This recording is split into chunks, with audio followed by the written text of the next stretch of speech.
Si le travail, c'est la santé, le sommeil, c'est obligatoire. Pilotes d'avion, policiers, urgentistes, restaurateurs ou artistes, près de 4 millions de professionnels travaillent en horaire atypique, soit environ 5% de la population française. Pas toujours compatible avec notre organisme programmé pour dormir la nuit. C'est le cas des professionnels de la pâtisserie artisanale, dont 26% disent avoir des problèmes de sommeil et qui commencent leur journée entre 3 et 7 heures du matin, au beau milieu du rythme circadien. Vous savez, ce mécanisme qui synchronise grâce à la lumière du jour nos petites horloges internes, qui commandent à leur tour toutes nos fonctions biologiques. L'horloge circadienne est si essentielle que tous les êtres vivants, de la bactérie à l'humain, sont dirigés par ce système complexe. Alors mieux vaut éviter de trop le dérégler. Dormir, c'est traverser cette alternance énigmatique de cycles mystérieux. Sommeil léger, profond, lent profond, paradoxal, puis tout recommence. Sommeil léger, profond, lent profond, paradoxal. Des cycles d'une durée qui dépend de chacun, mais d'environ 1h30 qui se reproduisent 4 à 5 fois pour composer notre nuit. C'est une période d'activité intense pour notre corps, qui délivre une production hormonale réparatrice. Renforcement des connexions entre les neurones, élimination des graisses, réparation des muscles, de la peau et des os, favorisant la croissance et la régulation du système immunitaire, à consommer sans modération. Des bienfaits qui malheureusement diminuent en cas de trouble du sommeil. Car si on y prend garde, une dette de sommeil s'accumule et provoque rapidement des somnolences excessives, des baisses de vigilance ou encore une forte irritabilité. Il existe même des troubles du sommeil liés au surpoids, comme l'apnée du sommeil. Une maladie qui augmente fortement le risque d'attaque cérébrale, d'hypertension artérielle et de diabète. Alors avis à tous les professionnels en horaire atypique. Il existe une technique simple pour effacer cette dette.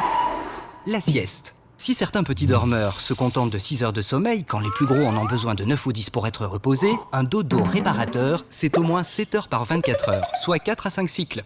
Donc, pour diminuer la dette de sommeil, faites comme 43% des pâtissiers, un repos de plus d'1 heure, l'équivalent d'un cycle. Et pour éviter de repousser l'heure du coucher tout en respectant votre rythme circadien préféré, n'oubliez pas d'éteindre tous les écrans qui vous entourent, comme le téléphone portable et votre tablette. Bonne sieste!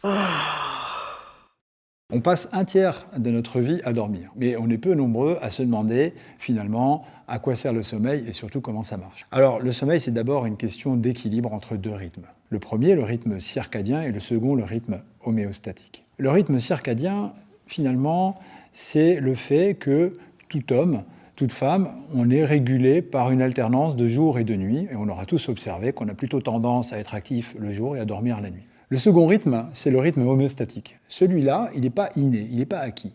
Celui-là, il est construit, il est cumulatif. Il dépend de l'activité qu'on a dans la journée, ce qu'on appelle la pression de sommeil. Toute la journée, on avance, on a de l'activité, et au fur et à mesure, on est de plus en plus fatigué. Et bien ça, c'est ce qu'on appelle la pression de sommeil. Elle s'accumule tout au long de la journée. Ce rythme homéostatique, il est donc complètement imbriqué avec le rythme circadien. C'est l'équilibre entre ces deux rythmes qui est important. Alors, on a évoqué comment fonctionnait le sommeil. Maintenant, on pourrait évoquer à quoi sert le sommeil.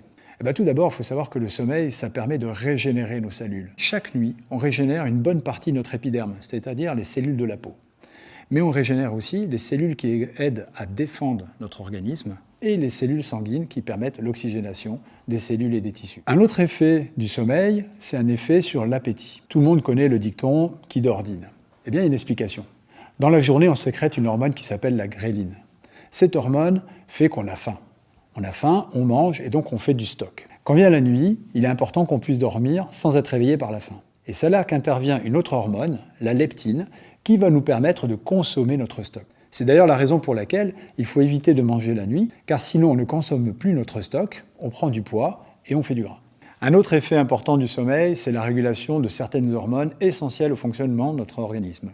Par exemple, l'insuline, avec la régulation du glucose, et dont les effets qui seraient déréglés par un manque de sommeil pourraient provoquer du diabète, ou encore sur le cortisol, et là aussi, si cette hormone ne fonctionne pas bien, ça peut provoquer du stress. Le sommeil a également des effets importants sur le cœur. Il régule la tension artérielle, il régule la fréquence cardiaque, mais aussi, et ça c'est beaucoup moins connu, il joue sur la viscosité, c'est-à-dire la coagulation du sang. Le sommeil a également un effet sur la vigilance. Quand on travaille la nuit, plus le temps passe et plus la pression de sommeil augmente. Notre vigilance alors diminue. Notre capacité d'attention est diminuée, notre temps de réaction est allongé. C'est la raison pour laquelle, quand on a travaillé de nuit, qu'on est très fatigué, on risque plus d'avoir un accident de travail, voire même un accident de trajet. Enfin, pour conclure, il a été démontré que l'humeur est influencée par l'exposition à la lumière et une faible pression de sommeil. En résumé, on est de bien meilleure humeur le matin quand on a bien dormi.